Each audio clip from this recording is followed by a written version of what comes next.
Good morning to all my dear student. जैसा कि class 9th वालों को हम पढ़ा रहे थे खाद्य संसाधनों में सुधार, उसी का हम सेकेंड वीडियो लेकर आ चुके हैं। ठीक है, आधा हम उस वीडियो में कंप्लीट किए हुए हैं चैप्टर ये वाला, और 50% अब इसमें कंप्लीट करेंगे। ठीक है, तो स्टार्ट करते हैं। सबसे पहले इसमें पढ़ेंगे पशुपालन। ठीक है, तो स्टार्ट। कृषि की शाख कृषि की शाखा जो पालतू पशुओं के भरण पोषण, देखभाल और प्रजनन से संबंध रखती है, पशुपालन कहलाती है। देखिए, कृषि का वो ब्रांच, कृषि मीन्स एग्रीकल्चर का वो ब्रांच जो क्या करे कि पशुपालन, ठीक है, और पशु के रख रखाव और उनके प्रजनन से संबंधित होती है, उसे हम क्या कहते हैं? पशुपालन कहते हैं। ओके, नेक्स्ट, हमारे पालतू पशु या पशुधन के अंतर्गत वे सभी आते हैं। देखिए, हमारा पालतू पशु हो या फिर हमारा पशुधन हो, उसके अंतर्गत बहुत सारे कुछ आते हैं। जैसे एग्जाम्पल आपको बता रहे हैं, उदाहरणार्थ मवेशी गाय, मवेशी जो एक क्वालिटी है उसकी गाय, सांड, बैल, ये सभी आते हैं। भैंस, याक, घोड़ा, गधा, बकरी, भेड़, ऊन के लिए इन सभी का यूज किया जाता है। ये सभी उसके अंतर्गत आते हैं, ये भी पाले जाते हैं। ठीक है, जिसका फार्म खेती के प्रयोजन के लिए, ठीक है, खेती के प्रयोजन के लिए ये क्या होते हैं? पालन पोषण किए जाते हैं। ठीक है, तो जितने भी पशुपालन होते हैं वो मोस्टली उनसे क्या होती है? हमें लाभ होती है, या दूध की या ऊन की, ठीक है, या कृषि संबंधित जितने भी चीज़ें होती हैं उनके लिए हम उन्हें पालते हैं। ठीक है, नेक्स्ट आगे पढ़ेंगे। फसल उत्पादन के अतिरिक्त दूध, ठीक है, गोश्त और अंडे की मांग को पूरा करने के लिए पशु उत्पादन को बढ़ाने की भी आवश्यकता है। देखिए, फसल उत्पादन के लिए तो इनका यूज़ होता ही है, इसके साथ ही देखिए दूध के लिए, गोश्त मीन्स मांस के लिए, और अंडे की प्रचुर बहुत सारी मांग है, उसको प्रचुर करने के लिए या फिर उसको पूरा करने के लिए हमें पशु का पालन, अच्छे क्वालिटी के पशुओं का पालन और अच्छे किस्म के पशुओं जो होते हैं उनके पालन प्रचुर मात्रा में करना चाहिए। ठीक है, पशु कृषि पढ़ेंगे। नेक्स्ट पॉइंट है पालन या फिर पशुपालन के दो उद्देश्य हैं। अगर पशुपालन का बात करें तो उनका मोस्टली कितने उद्देश्य? दो उद्देश्य हैं। पहला, दूध देने वाले तथा कृषि कार्य के लिए पशुओं का पालन। देखिए, पहला है दूध के लिए पशुओं का पालन, और दूसरा है कृषि कार्य को करने के लिए पशुओं का पालन। कृषि कार्य में देखिए हल चलाना, सिंचाई या बोझा ढोना, ये सभी कार्य के लिए पशुओं का पालन किया जाता है। ओके, नेक्स्ट आगे पढ़ेंगे। खाद्य उत्पादन करने वाले पशु दो प्रकार के होते हैं। अगर खाद्य उत्पादन की बात की जाए तो उसके क्वालिटी की बात की जाए तो उसको दो पार्ट में डिवाइड किया गया है। पहला है दूध उत्पादन करने वाले पशु, जो कि दूध उत्पादन करते वैसे पशु, उसके अंतर्गत आते हैं गाय, भैंस, बकरी। ठीक है, नेक्स्ट आगे पढ़िए। मांस तथा अंडा उत्पादित करने वाले पशु। देखिए, मांस और अंडा उत्पादित करने वाले पशु की बात करते हैं कुक्कुट, ठीक है, कुक्कुट मीन्स मुर्गी पालन। ओके, बत्तख को पालना, भेड़ को पालना, ठीक है, मांस, बकरी को पालना, मांस के लिए पालते हैं मोस्टली। मछली भी मोस्टली मांस और उसका मेडिसिनल यूज़ भी है। एवं स्वयं सुअर को पालना, और एवं सुअर भी पाले जाते हैं मांस उत्पादन के लिए। ठीक है, हम पढ़ेंगे दुधारू गाय की भारतीय नस्लें। जो दुधारू गाय है उनकी भारतीय नस्ल कौन कौन सी होती हैं, इसके अंतर्गत वो पढ़ेंगे। पहला है लाल सिंही, ठीक है, साहिवाल और गीर। ये सभी क्या है? भारतीय नस्लें हैं, अच्छी क्वालिटी के नस्लें हैं जो दुधारू गाय के होते हैं। गायों की विदेशी नस्लें।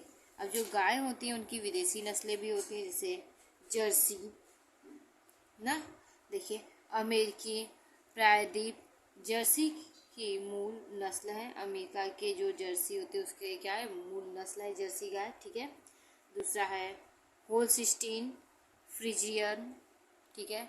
ये हाईलैंड का मूल नस्ल है, ठीक है, एवं, ठीक है, ब्राउन स्विस ये स्विट्जरलैंड का है कि मूल नस्ल है। स्विट्जरलैंड की क्या है, ये मूल नस्ल है।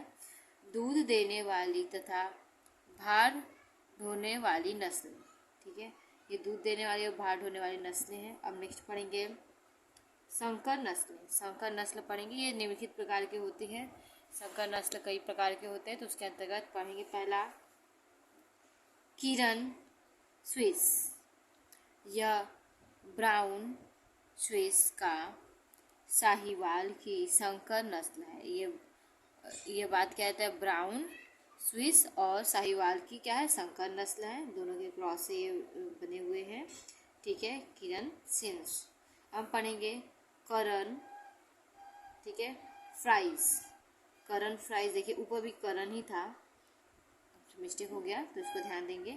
करण फ्राइज यह भार पारक एवं होल्स्टीन की संकर नस्ल है। देखिए ये थार पारक और होल्स्टीन की क्या है, संकर नस्ल है। नेक्स्ट हम पढ़ेंगे फ्राइसवाल। देखिए यह होल्स्टीन फ्रिजियन एवं साहीवाल की क्या है, संकर नस्ल है, ठीक है। नेक्स्ट पढ़ेंगे पशुओं के रोग। देखिए पशुओं में बहुत सारे डिजीज हो जाते हैं, उसकी स्टडी अब करेंगे हम। सबसे पहले पशुओं के परजीवी दो प्रकार के होते हैं। पशुओं में परजीवी कितने होते हैं, दो प्रकार के होते हैं। पहले बाह्य परजीवी और अंतः परजीवी। पहले हम पढ़ेंगे बाह्य परजीवी। ये त्वचा पर पाए जाने वाले एक त्वचा के रोग उत्पन्न करने वाले हैं। देखिए बाह्य परजीवी जो होते हैं वो मोस्टली जानवरों के त्वचा पाए जाते हैं, उनके त्वचा पर ही डिजीज कॉज करते हैं, जैसे जू, ठीक है, घून आदि, ठीक है। नेक्स्ट आगे हम पढ़ेंगे अंतः परजीवी, ठीक है। आगे देखिए इसमें किसी जो इसमें जो कृमि होती है, इसमें कृमि जो आमाशय व आंत को तथा पर्ण कृमि जो यकृत को प्रभावित करते हैं, ठीक है। इसमें देखिए इस बॉडी के अंदर ये सभी प्रभावित करते, जैसे कि जो कृमि आमाशय को प्रभावित करते हैं, बहुत सारे आंत को प्रभावित करते हैं, ठीक है। कर्ण कृमि जो होते हैं वो उनके कान को प्रभावित करते हैं, यकृत को प्रभावित करते हैं। ये सभी कृमि उनके बॉडी के अंदर क्या करते हैं, डिजीज कॉज करते हैं पशुओं की बॉडी के अंदर, ओके। नेक्स्ट हम पढ़ेंगे पशु रोगी, ठीक है, की रोकथाम, ठीक है। पशु रोगों की रोकथाम बहुत इम्पोर्टेंट है, तो स्टार्ट करते हैं पशु रोगों की रोकथाम। पहला है पशुओं को अच्छे स्थानों में रखना चाहिए। देखिए पशुओं को अच्छे सफाई वाले स्थान पर रखना चाहिए, ठीक है। इसमें से रोगों का खतरा कम होता है, इससे क्या हो गया, रोग कम लगने के चांसेस होते हैं। दूसरा पढ़ेंगे पशुओं को पोषक भोज्य और स्वच्छ पेय जल देना चाहिए। पशु जो हों और उनको क्या करना चाहिए, पोषक भोजन देना चाहिए, अच्छी क्वालिटी का भोजन देना चाहिए और स्वच्छ में साफ पानी देनी चाहिए। नेक्स्ट पॉइंट पशु को नियमित रूप से नहलाना चाहिए। पशु को क्या है, पर डे स्नान करना चाहिए, गर्मी के दिनों में, ठंडी में नहीं। नेक्स्ट पॉइंट पशुओं को कोई भी रोग होने पर अकेले रखना चाहिए। अगर पशुओं को कोई प्रॉब्लम हो गई तो उसको क्या करना चाहिए, ग्रुप से उसके हटा देना चाहिए, जिससे कि वो और सारे जो जानवर हैं या पशु उनको न फायदे। नेक्स्ट हम पढ़ेंगे कुक्कुट मीन्स मुर्गी पालन, ठीक है, जिसे हम पोल्ट्री फार्मिंग कहते हैं। तो स्टार्ट करते हैं। अंडे एवं कुक्कुट मांस के उत्पादन को बढ़ाने के लिए मुर्गी पालन किया जाता है। देखिए अंडा और मांस का उत्पादन को पूरा जो उत्पादन होता है उसको बढ़ाने के लिए हम लोग मुर्गी पालन किया जाता है। अंडों के लिए अंडे देने वाली लोअस मुर्गी, ठीक है, का पालन किया जाता है। देखिए अंडे अच्छे क्वालिटी के अंडे देने वाले जो मुर्गी होते हैं उनका पालन किया जाता है, ठीक है, जिसे हम लेयर्स मुर्गी कहते हैं।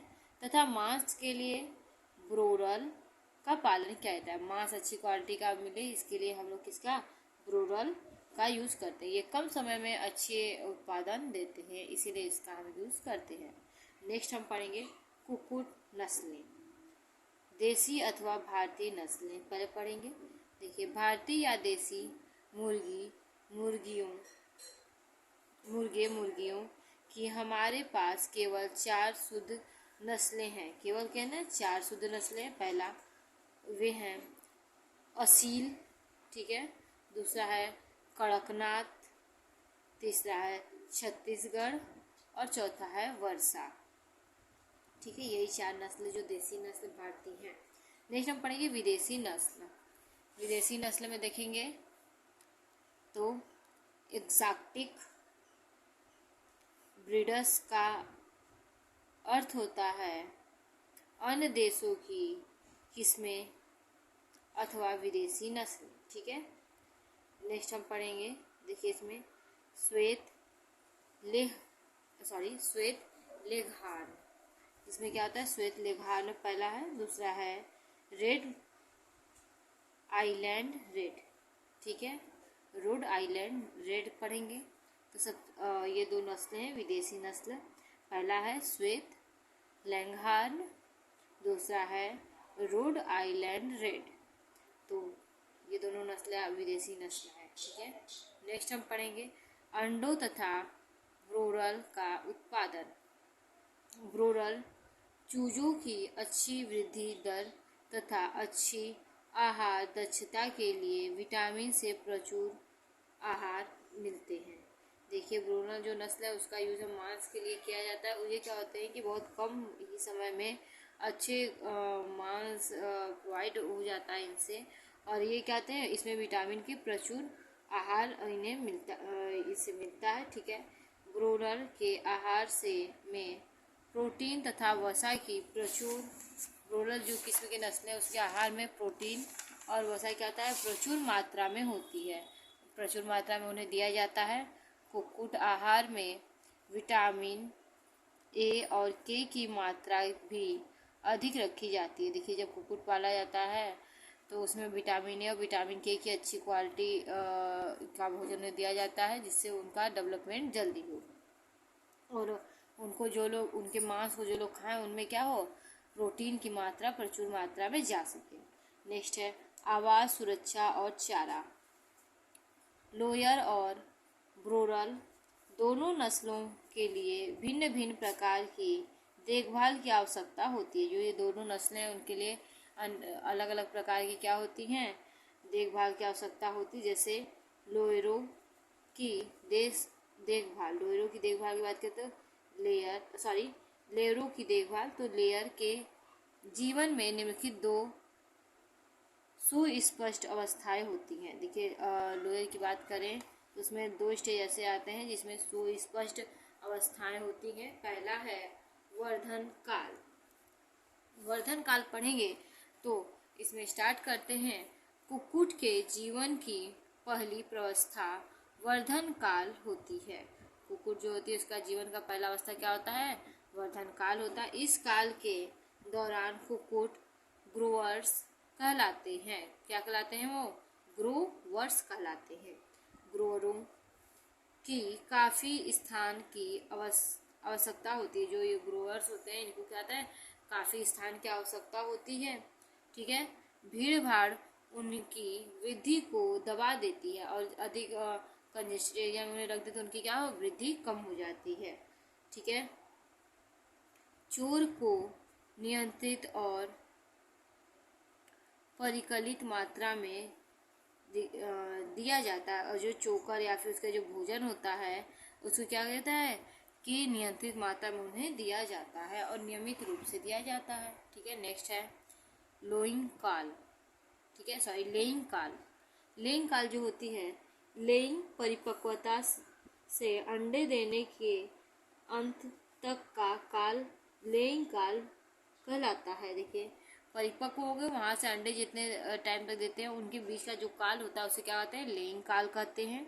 ठीक है, और कुक्कुट एगर्स या लेयर्स कहे जाते हैं। कुकुट क्या करते हैं, एगर्स या लेयर्स उस समय कहे जाते हैं। नेक्स्ट आगे देखेंगे,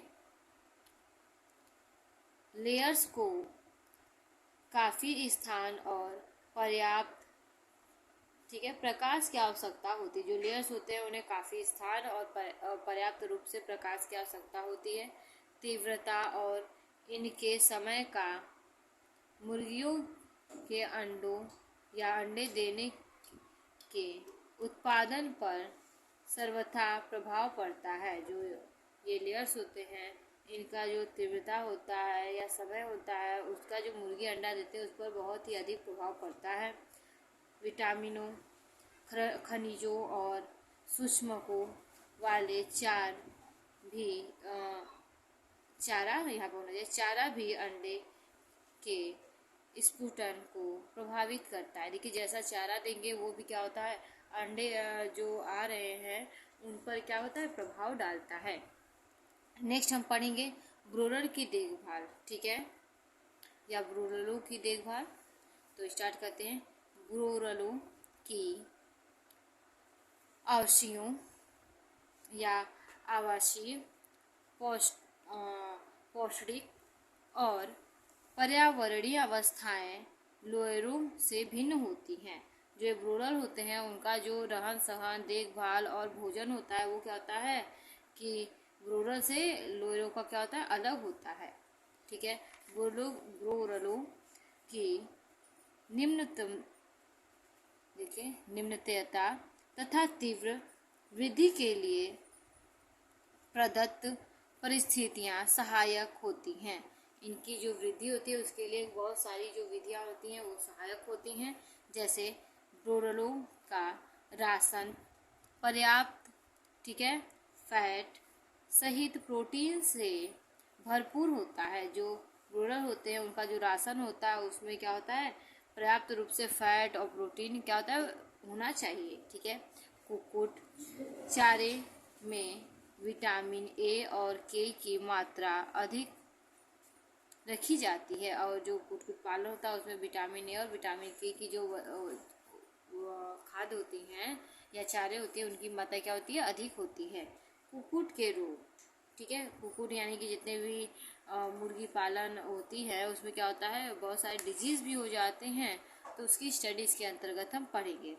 कुक्कुट के सामान्य रोग और उनके लक्षण, देखिए रोग पढ़ेंगे, ठीक है, उत्पादक जीव और उनके लक्षण को हम पढ़ेंगे। ऐसे कॉलम बना दिए। डायबिटीज, पहला क्या है रोग, डार्माइटिस, ठीक है, ये किसके द्वारा होता है, विषाणु के द्वारा होता है। तो इसका लक्षण क्या होता है, इनकी बॉडी में जलन होगी, त्वचा के ऊपरी सतह पर फफोले और फोड़ा फुंसी बनना स्टार्ट हो जाता है। ठीक है, देखिए जो भी मुर्गी या मुर्गा होंगे इनका क्या होगा, ऊपरी त्वचा में जलन होने लगता है वो लोगों को, और इनकी जो ऊपरी सतह होता है उसमें क्या होता है, फफोले पड़ जाते हैं, फोड़े फुंसी होना स्टार्ट हो जाता है उनको। ठीक है, नेक्स्ट हम पढ़ेंगे फाउल पार्स, ये भी विषाणु के द्वारा होता है। इसमें क्या होता है, कलगी, गलचर्म, ठीक है, पलकों की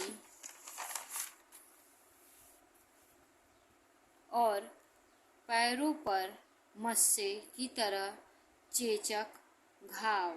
देखिए मस्से की तरह क्या होता है, उनके पैरों पर और जो उनके पर होते हैं उनके पर क्या होता है, मस्से की तरह घाव बनना स्टार्ट हो जाता है।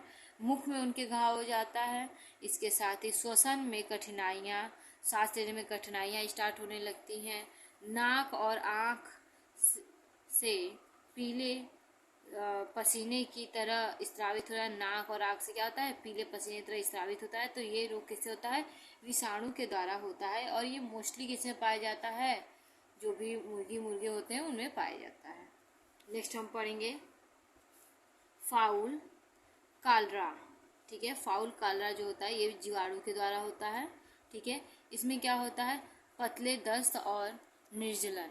देखिए इसमें क्या होता है कि जो मुर्गी होती हैं या मुर्गे होते हैं उनमें उनको क्या होता है, पतले दस्त होने लगते हैं, उनकी बॉडी से पानी ज़्यादा स्रावित होने लगती है। नेक्स्ट हम पढ़ेंगे इसमें स्पर्जिलोसिस, ठीक है, ये किसके द्वारा होता है? फंगस के द्वारा होता है। इसमें क्या होता है? रोग के लक्षण देख लीजिए। फफूंदों की वृद्धि के कारण त्वचा के ऊपर चकत्ते पड़ जाते हैं। फफूंद बहुत सारे रहते हैं, इनके बॉडी में इन्फेक्शन कॉज करते हैं, जिससे इनके बॉडी पर चकत्ते रेड रेड स्पॉट आ जाते हैं। ओके, नेक्स्ट हम आगे पढ़ेंगे निरोधी उपाय। इसके बहुत सारे उपाय हैं ठीक करने के, तो स्टार्ट करते हैं। रोगों से कुक्कुटों को बचाने के लिए निम्नलिखित उपचार किए जाने चाहिए या किया जाता है। ठीक है, पहला हम पढ़ेंगे इसमें, कुक्कुटों के रहने के स्थान पर उचित रूप से और नियमित रूप से साफ सफाई करनी चाहिए। जहाँ पर मुर्गी मुर्गे पाले गए हैं या कुक्कुट पाले गए हैं, वहाँ का क्या होना चाहिए कि स्थान की उचित सफाई करनी चाहिए और वहाँ पे क्या करना चाहिए कि उचित रूप से रोशनी जानी चाहिए, जिससे कि उन्हें इन्फेक्शन कॉज न हो। ठीक है, दूसरा पॉइंट है कुक्कुटों के रहने का स्थान बड़ा। देखिए, जो कुक्कुट जहाँ पाले गए वहाँ पर उनका स्थान क्या है? बड़ा होना चाहिए। ठीक है, और हवादार होना चाहिए। ठीक है, यहाँ पे हवा है, हवा अच्छे से आना चाहिए। हवादार, उचित प्रकाश और प्रकाश अच्छी होनी चाहिए, और स्वातन वाता होना चाहिए। ठीक है, इसके साथ ही जाड़े के दिनों में ठंड से चिड़ियों को बचाने के लिए कुक्कुट फार्म में खिड़कियों और रोड की जालीदार दीवारों को ढक देना चाहिए। जो जालीदार दीवार और खिड़कियां हैं जिसमें ये पाले गए हैं, उसको क्या करना चाहिए? ठंड के मौसम में ढक देना चाहिए और गर्मी में उसे खोल कर रखना चाहिए, जिससे कि क्या हो कि वो अच्छे हवा ले सकें और जो स्मेल होता है वो बाहर निकल सके, जिससे क्या हो कि कुक्कुटों को इन्फेक्शन न हो। वायरस संबंधी इन्फेक्शन जो है, या फफूंद संबंधी, या जीवाणु संबंधी, या फंगस, ये सभी नहीं होंगे। नेक्स्ट थर्ड पॉइंट, कुक्कुट चिड़ियों को अच्छी पौष्टिक स्वास्थ्यवर्धक चारा और अच्छे जल देना चाहिए। इनको कहने अच्छे पौष्टिक खाना देना चाहिए, जिससे क्या हो अच्छे प्रकार की इनकी बॉडी में ग्रोथ हो और इनके अंडे में भी बहुत सारे पौष्टिक तत्व हों। इसके साथ ही उन्हें जो जल देना चाहिए अर्थात पानी देना चाहिए, वो क्या होना चाहिए? साफ और स्वच्छ होना चाहिए। ठीक है, चिड़ियों का अच्छा स्वास्थ्य संक्रमणों का प्रतिरोध करता है। अगर अच्छे स्वास्थ्य रहेगी तो उसे जो संक्रमण या डिजीज कॉज होने वाली है उसे क्या करेगा? प्रतिरोधक क्षमता इनकी बढ़ेगी। नेक्स्ट पॉइंट, बाह्यवाद परजीवों या परजीवियों जैसे किलनियों और मक्खियों से छुटकारा पाने के लिए अक्सर धूल और कीचड़ स्थान लेती हैं। ठीक है, देखिए जो मक्खियाँ होती हैं, ठीक है, या किलनी होती हैं, उनमें उसकी बॉडी में चले जाते हैं, तो इससे क्या होना चाहिए? इसके बचने के लिए धूल और कीचड़ स्थानों पर इन लोगों को नहीं रखना चाहिए, जिससे क्या हो कि इन्फेक्शन इनको न हो। नेक्स्ट है कुक्कुट फार्म मक्खियों, ठीक है, किलनियों, चूहे, बिल्लियों आदि से मुक्त होना चाहिए। इनका जो कुक्कुट फॉर्म होना चाहिए, जो स्थान पे पाले गए हैं वहाँ पे मक्खियों की संख्या अधिक नहीं होनी चाहिए, जिससे हम लोग फिनाइल की छिड़काव कर मक्खियों से इनको बचा सकते हैं। ठीक है, इसके साथ किलनियों, अगर मक्खियाँ नहीं रहेंगी, इन्फेक्शन नहीं, किलनी भी नहीं होगा, चूहों ये सभी इनके या बिल्लियों से इनको क्या है दूर रखना चाहिए। ऐसा जगह पोल्ट्री फार्म को खोलना चाहिए जहाँ पे ये सभी क्या हो बहुत ही स्पष्ट हो, और फिनाइल की मात्रा पर डे छिड़काव करनी चाहिए, जिससे क्या हो कि इनको कोई डिजीज कॉज न हो। नेक्स्ट है संक्रमणों और रोगों के प्रति असंक्रमीकरण के लिए प्रत्येक कुक्कुट चिड़िया को नियमित अंतराल पर टीका लगवाना चाहिए। देखिए जो भी कुक्कुट या पोल्ट्री फार्म है वहाँ पे क्या करना चाहिए? नियमित रूप से ये लोग को वैक्सीन लगवाया जाता है, उस वैक्सीन को लगवाना चाहिए जिसके कारण इनमें क्या हो किसी प्रकार की डिजीज न हो। ठीक है, भारतीय पशु शोध संस्थान मुक्तेश्वर उत्तराखंड ने रानीखेत रोगों के लिए जो कुक्कुटों में उच्च मृत्यु दर उत्पन्न करती है, टीका तैयार किया गया है। देखिए रानीखेत बहुत ही स्थान है जहाँ पे उत्तराखंड में है। इसमें क्या होता है कि कुक्कुटों को कोई भी डिजीज ना हो, इसीलिए वहाँ पे एक रिसर्च किया गया है और टीकाकरण की विधि बनाई गई है, जिससे कि अगर कुक्कुट में नहीं होगा यानी चिड़ियों अर्थात मुर्गी मुर्गे में नहीं होगा तो उसको जो खाएंगे उनमें भी नहीं ये जाएगा, जिससे क्या होंगे कि पूरी फूड चेन क्या होगी, स्वस्थ रहेगी। ठीक है, नेक्स्ट हम पढ़ेंगे मत्स्य उत्पादन मीन्स मछली उत्पादन। ओके, तो स्टार्ट करते हैं। हमारे भोजन में मछली प्रोटीन का एक समृद्ध स्रोत है। ठीक है, देखिए अगर हमारे भोजन की बात करें तो उसमें क्या है, प्रोटीन का अगर एक नेचुरल सोर्स की बात करें तो क्या है, मछली है। मछली उत्पादन में पंख युक्त मछलियों तथा कवची मछलियाँ जैसे झींगा, इसको प्रॉन बोलते हैं, तथा मोलस्क सम्मिलित हैं। जो कवच युक्त हैं या फिर पंख युक्त है, इसमें क्या है, झींगा है, मोलस्क सम्मिलित हैं। मछली प्राप्त करने की दो विधियां हैं। मछली प्राप्त करने क्या है, मोस्टली दो विधियां, प्राकृतिक स्रोत, ठीक है, जिसे मछली पकड़ना कहते हैं, तथा द्वितीय स्रोत मछली उत्पादन या पालन या मछली संवर्धन है। देखिए पहला क्या है कि नदी झील झरना जहाँ भी जाएं आप वहाँ पे मछली को जाल डालकर पकड़े, और दूसरा जो है कि आप खुद क्या करें, मछली का पालन करें। तो और इसके बाद हम नेक्स्ट पढ़ेंगे समुद्री मत्स्यिकी।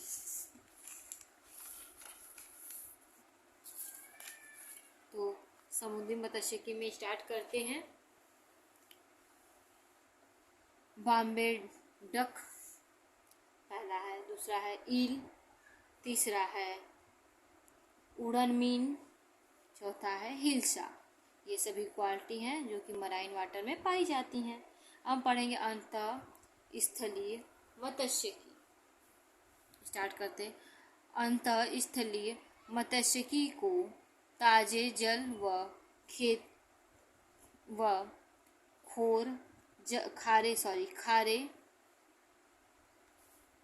जल के स्रोत में उत्पादन किया जाता है।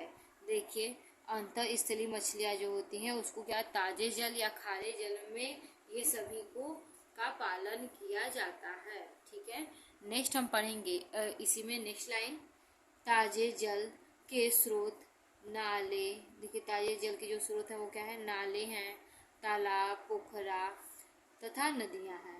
नाले, तालाब, पोखरे, नदी, ये सब क्या है, ताजे जल के स्रोत हैं। इसके साथ ही मछली उत्पादन जल संवर्धन द्वारा ही होता है। मछली उत्पादन क्या होता है, जल संवर्धन के द्वारा ही किया जाता है। जैसे गड्ढा बड़ा से खोदे और उसमें क्या करें, जल जब हम ढेर सारे इकट्ठा करेंगे उसी के बाद तो मछली उत्पादन किया जा सकता है। ठीक है, नेक्स्ट मछली संवर्धन कभी कभी धान की फसल के साथ भी किया जाता है। मछली का पालन कभी कभी धान की फसल जो लोग लगाते हैं वो लोग क्या होता है, अपने खेत में मछली को भी छोड़ देते हैं, क्योंकि क्या होती है, मछलियाँ जो भी बैक्टीरिया या फिर जो भी ऐसे जीवाणु होते हैं वो खा जाते हैं। और मछली क्या होती है कि फर्टिलाइज़र का भी काम करती है, फर्टिलिटी को बढ़ाती है। इसमें धान की फसल की जल की उच्च मात्रा व मछली को भोजन प्राप्त होता है। जो धान की फसल होती है उनको क्या होता है, उच्च मात्रा में जल और मछली को क्या होता है, भोजन प्राप्त होता है, दोनों एक साथ ही हो जाता है। ठीक है, नेक्स्ट हम पढ़ेंगे मधुमक्खी पालन। ठीक है, तो मधुमक्खी पालने का कार्य मधुमक्खी पालन कहलाता है। देखिए मधुमक्खी जो लोग पालते हैं इसका कार्य क्या कहलाता है, मधुमक्खी पालन कहलाता है। यह शहद, ठीक है, मधु, मोम इत्यादि को प्रदान करने के लिए किया जाता है। देखिए मधुमक्खी से क्या होता है, शहद और मोम की प्राप्ति होती है, इसी के उत्पादन के लिए मधुमक्खी को पाला जाता है। शहद को औषधीय मूल्य के रूप में जाना जाता है। शहद जो है एक औषधि का रूप है, इसके रूप में उसे क्या होता है, जाना जाता है। यह पाचन, पेचिश, उल्टी और पेट या यकृत की बीमारियों से संबंधित मानव के विभिन्न विकारों के उपचार के में काफ़ी उपयोगी तथा लाभदायक सिद्ध हुआ है। ठीक है, तो जो मनुष्य के सब बहुत सारे डिजीज़ हो जाए, जैसे पेचिस हो गया, या पाचन सही नहीं हो रहा है, या उल्टी हो जा रही है, खाना खाने के बाद पच नहीं रहा है, या पेट संबंधी या यकृत संबंधी कोई भी रोग होता है, तो उसमें मोस्टली किसका यूज़ करते हैं? शहद रोजाना खाने से क्या होता है, उसके बचा जा सकता है। ठीक है, शहद को रुधिर शोधन, ठीक है, खक्सी और जुकाम, मल शोध, जीभ के फोड़े, पेट और आंत के फोड़े इत्यादि के उपचार के रूप में माना जाता है। देखिए, शहद बहुत ही ज़्यादा बेनिफिशियल है, जैसे कि किसी को जुकाम हो गया, ठीक है, खांसी या रुधिर का शोधन हो गया, या मल अच्छे से स्रावित नहीं कर पा रहे, या जीभ में फोड़े, या पेट में फोड़े, हाथ में फोड़े, ये सभी रोग हो गया, तो उसको डॉक्टर मोस्टली प्रिफर करते हैं कि आप शहद का यूज़ करिए, क्योंकि शहद आयरन और कैल्शियम से भरपूर होता है। क्योंकि शहद में क्या पाता है? आयरन और कैल्शियम प्रचुर मात्रा में पाया जाता है। यह मानव शरीर की वृद्धि में सहायक होता है, और मानव शरीर का ग्रोथ के लिए भी क्या होता है? शहद बहुत ही ज़्यादा बेनिफिशियल होता है। शहद मिठाइयों जैसे पेस्ट्रीज, केक इत्यादि में शक्कर का स्रोत के रूप में भी जाना जाता है।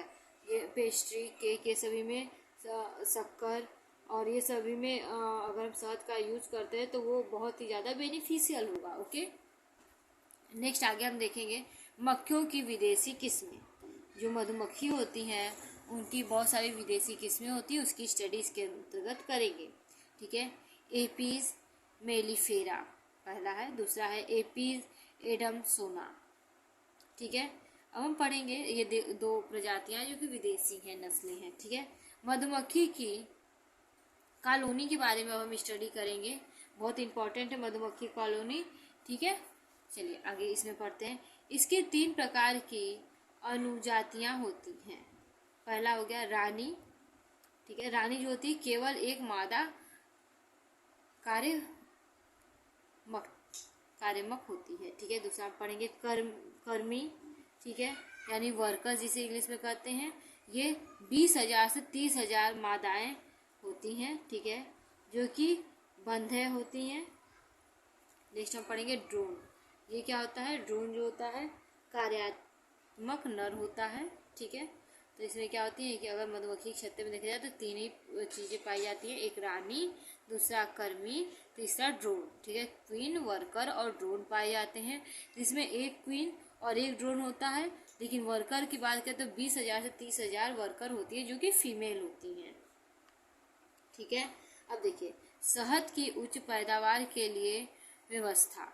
शहद के अगर उच्च पैदावार के लिए बहुत सारी व्यवस्थाएं की जाती हैं, जिसमें देखिए पढ़ेंगे चारागाह, दूसरा है छत्ताधानी, तीसरा है शहद बहाव और मौसम, चौथा है वृंतन जिसे पुनरुत्पादन कहते हैं। ठीक है, इसका यूज किया जाता है अच्छे क्वालिटी के शहद के लिए।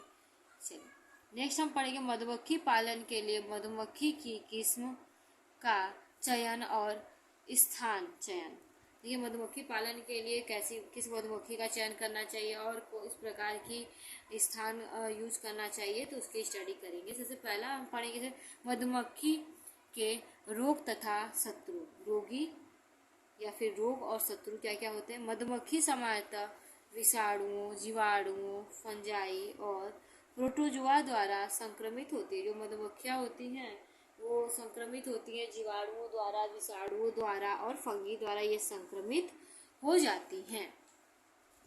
ठीक है, देखिए उदाहरणार्थ जीवाणु बैक्सिलस, ठीक है, बैक्सिलस एपिसेप्स मधुमक्खी के रक्त को संक्रमित कर देता है। ठीक है, जो जीवाणु होते हैं वो क्या कहते हैं? मधुमक्खी के रक्त को क्या कहते हैं? संक्रमित कर देते हैं। इसके साथ प्रोटोजोअन्स रोगाणु द्वारा उत्पन्न होता है। और ये किसके द्वारा उत्पन्न होता है? प्रोटोजोअन्स रोगाणुओं के द्वारा क्या होता है? उत्पन्न होता है। नेक्स्ट हम पढ़ेंगे मधु उत्पादन के लिए प्रयुक्त मधुमक्खी में ऐच्छिक गुण।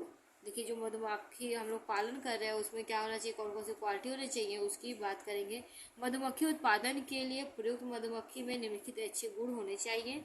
जैसे अब पहला बात करें, मधु एकत्र करने की क्षमता अधिक होनी चाहिए। सबसे पहली बात करेंगे तो इसमें क्या होना चाहिए, मधु एकत्र मीन्स जो शहद है उसको एकत्र करने की क्षमता अच्छी होनी चाहिए। ठीक है, नेक्स्ट आगे हम पढ़ेंगे, इसका स्वभाव आक्रमण नहीं होना चाहिए। जो मधुमक्खी उसका स्वभाव कैसा कि आक्रमण करने वाला उसका स्वभाव नहीं होना चाहिए। अब तीसरा पॉइंट पढ़ेंगे यहाँ पे, देखिए, वे काफी समय तक छत्ते में रहनी चाहिए। और मधुमक्खी क्या हो, काफी समय तक छत्ते में रहनी चाहिए। और फोर्थ पॉइंट है, इसकी प्रजनन क्षमता अधिक होनी चाहिए। और मधुमक्खी की प्रजनन क्षमता भी अधिक होनी चाहिए। आशा करती हूँ आपका ये चैप्टर यहाँ पर अब जो खत्म हो रहा है, तो मैं आशा करती हूँ कि आज चैप्टर आपको बहुत अच्छे से समझ में आया होगा। तो ये चैप्टर यहाँ पर समाप्त करते हुए आप सभी को ढेर सारी शुभकामनाएं कि आप लोग बहुत अच्छे मन से पढ़ाई करें और अच्छा मार्क्स लाएं। Okay, thank you.